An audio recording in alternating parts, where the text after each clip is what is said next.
अनिरुद्ध शिक्षण प्रसारक संस्थेचे बाल Shivaji English medium school Kankavli आणि मुक्तांगण प्री प्रायमरी स्कूल इयत्ता 10वीची 100% निकालाची परंपरा, अनुभवी व तज्ञ शिक्षक आणि मार्गदर्शक स्टाफ, शास्त्रीय संगीत आणि हार्मोनियम वादन, शास्त्रीय नृत्य, योगशास्त्र, विविध प्रकारचे मार्शल आर्ट खेळांची राज्य आणि राष्ट्रीय स्तरावरील निवडीसाठी तयारी करून घेणारी शाळा, शालेय सहली आणि विविध ठिकाणांना क्षेत्रभेटी, अद्ययावत व प्रशस्त खेळाचं मैदान, आधुनिक व सुरक्षित वाहतूक व्यवस्था, संपूर्ण वायफाय कॅम्पस, नवीन राष्ट्रीय शैक्षणिक धोरणाद्वारे निर्धारित NCERT पूर्व प्राथमिक अभ्यासक्रम, आंतरराष्ट्रीय स्तराचा अभ्यासक्रम, कोडिंग आणि संगणकीय कौशल्य, डिजिटल क्लासरूम, लीड अंतर्गत राष्ट्रीय स्तरावरील स्पर्धा आणि मार्गदर्शन वर्ग. आजच प्रवेश घ्या. प्रवेशासाठी संपर्क अनिरुद्ध शिक्षण प्रसारक संस्थेचं बाल Shivaji English medium school Kankavli आणि मुक्तांगण प्री प्रायमरी स्कूल, अप्रतिम नगर, सापळेबाग, जानवली, कणकवली.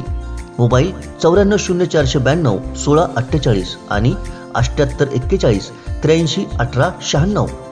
बारसूतील रिफायनरीचा मुद्दा तापत असताना उद्योगमंत्री उदय सामंत यांनी थेट शरद पवारांची भेट घेतली. या भेटीत नेमकं काय घडलं हे उद्योगमंत्री उदय सामंत यांनी स्पष्टच सांगितलं. पाहुयात काय म्हणाले उदय सामंत.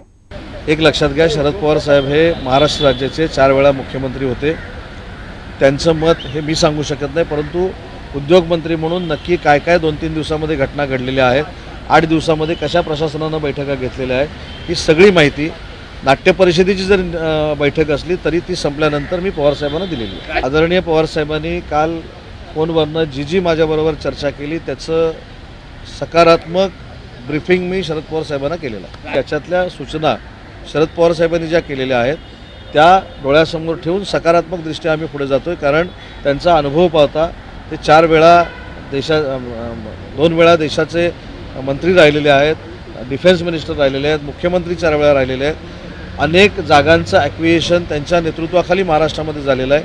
त्याच्यामुळे त्यांच्या अनुभवाचा उपयोग सरकार नक्की करून घेईल. परंतु ज्या पद्धतीने एक निगेटिव्ह वातावरण तयार केलं जातं आहे ते वातावरण राजकीय पक्षांनी करू नये, ही भूमिका उद्योगमंत्री म्हणून माझी आहे. आमचे दिवसभरातले सर्व अपडेट्स, ताज्या घडामोडी आणि थेट लाईव्ह पाहण्यासाठी सबस्क्राईब करा, लाईक करा कोकणचं नंबर 1 महा चॅनल कोकण 7 लाईव्हचं YouTube चॅनल.